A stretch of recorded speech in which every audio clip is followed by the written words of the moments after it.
Hello, it's Mick from Creative Schools here with a new video. This one is for editing an existing page.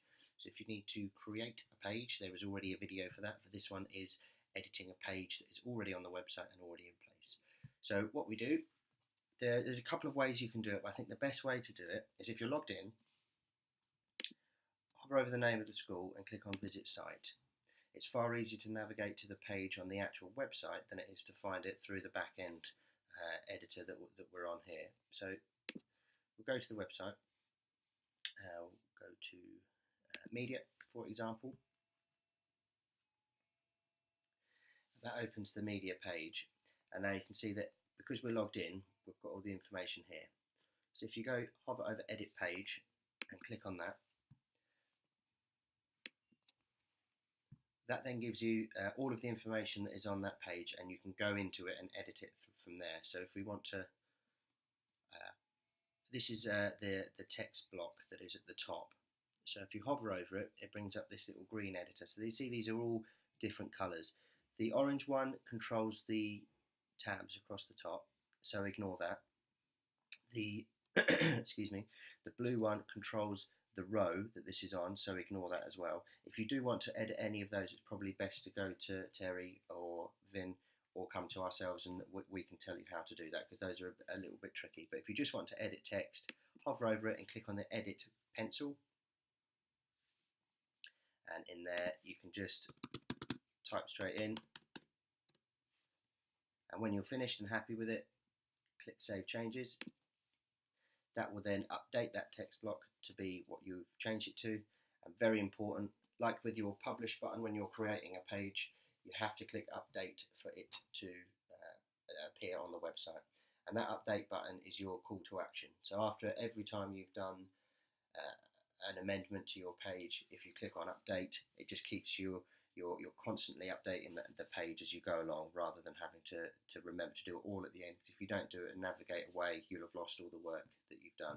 If you do make any amends without clicking update and try and navigate away, it will warn you and ask you if you want to stay on the page or leave the page, and that is a sort of a panic button to say you've made updates that you haven't committed to the page yet. Ignoring all of these down here as well. These are set parameters that pick up the news and pick up the staff from your department. And these are the revisions.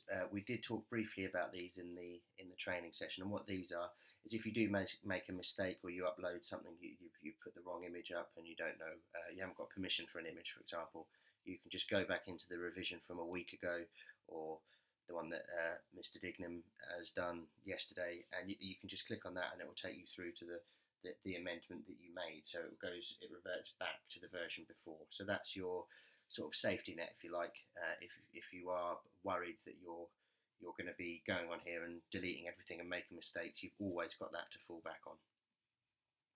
And the excerpt is the bit that fits at the top, so please don't edit that, because that's already been set. If you do want to edit that, just check with someone at the school. Mr. Dignam or Vin will be able to tell you if you can edit that. I'm sure it will be fine, but there are reasons why these are set to certain sizes so it fits in. And to change the image, if you want to, you can remove the featured image completely by clicking on there, or if you want to edit it, just click on that. And like when editing anything with media, you can add that in there. Just cancel that.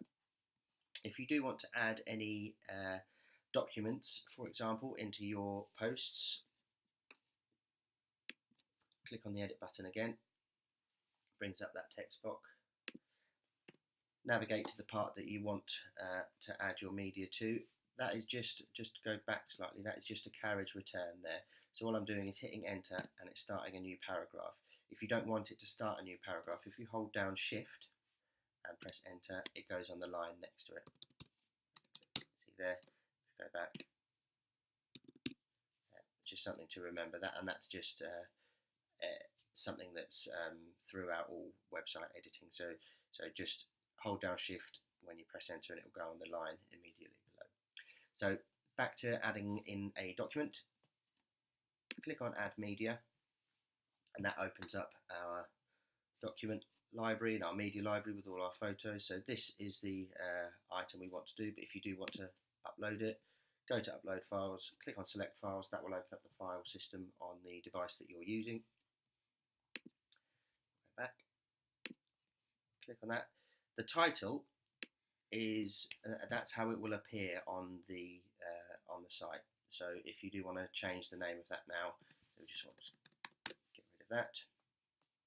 For example, click on insert media,